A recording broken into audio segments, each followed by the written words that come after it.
Oke.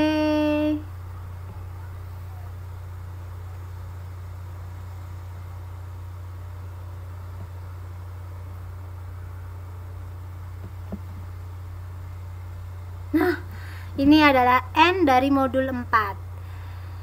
Kita sudah mempelajari stratifikasi sosial, status sosial, dan kelas sosial.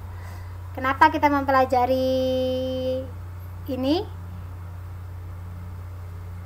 Mungkin ada yang sudah merasa mendapatkan manfaatnya. Apakah dengan mempelajari status sosial, strata sosial, kita jadi lebih mudah membeda-bedakan teman kita? Wow.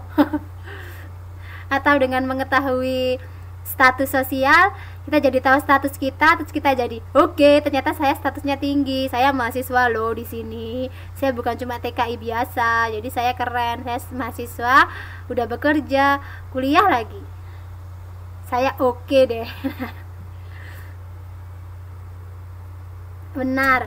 Jadi dengan mengetahui status sosial, stratifikasi sosial, dan kelas sosial, memudahkan kita untuk bersikap. Bagaimana seharusnya sikap kita, apa tanggung jawab kita dan hak kita, bebannya atau tanggung jawabnya. Benar. Oh, jadi sekarang saya mahasiswa ini, tanggung jawab saya ini nggak beda ini sama teman-teman yang cuma misalkan cuma bekerja di sini. Kalau teman-teman bisa main-main Sabtu Minggu, kalau saya baca modul. Teman-teman bisa main-main Jumat malam, kalau saya ngerjakan tugas. Kenapa? Yaitu status Anda, karena statusnya meningkat dari pekerja menjadi mahasiswa, maka otomatis tanggung jawab kita juga meningkat dari bekerja saja menjadi bekerja dan belajar.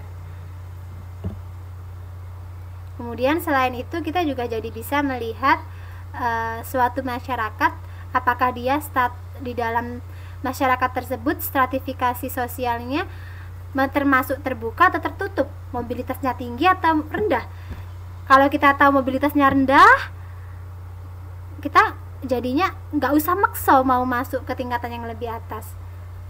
Makanya ya sulit kalau mau masuk ke tingkatan lebih atas di kelompok masyarakat itu. Lawang di sana mainnya main kasta, saya udah lahirnya udah kastanya kasta rendah, ya makanya sulit ya kalau mau masuk ke Brahmana. Oh, ternyata masyarakat di situ, masyarakat Taiwan misalkan, mobilitasnya tinggi. Kita jadi bisa tuh kayaknya kalau saya mau orang Taiwan terbuka, jadi kayaknya saya bisa nih menikah dengan orang Taiwan, merubah hidup.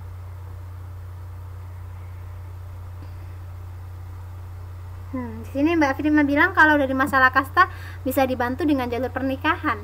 Bisa, tapi jarang ya ada yang menikah beda kasta.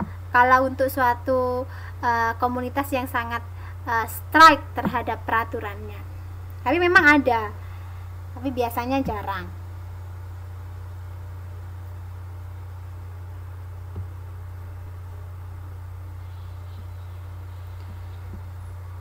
Jodoh di tangan Tuhan, betul Mbak Prima.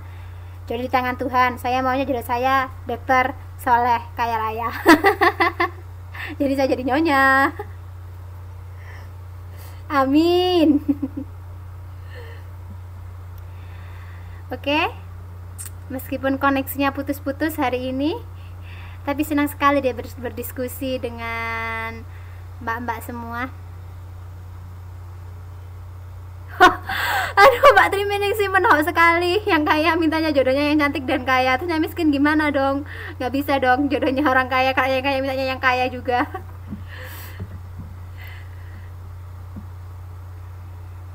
Tugas. Oke. Bisa dilihat di modul. Tugasnya kali ini adalah presentasi.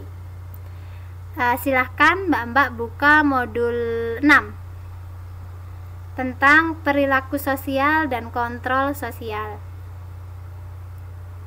Di sini tugasnya adalah presentasi untuk kelompok 1, kegiatan belajar 1 tentang perilaku menyimpang, kelompok 2, kegiatan belajar 2 tentang perilaku kolektif, dan kelompok 3, kegiatan belajar 3 tentang perilaku kontrol sosial. Presentasi dilakukan dengan membuat PowerPoint.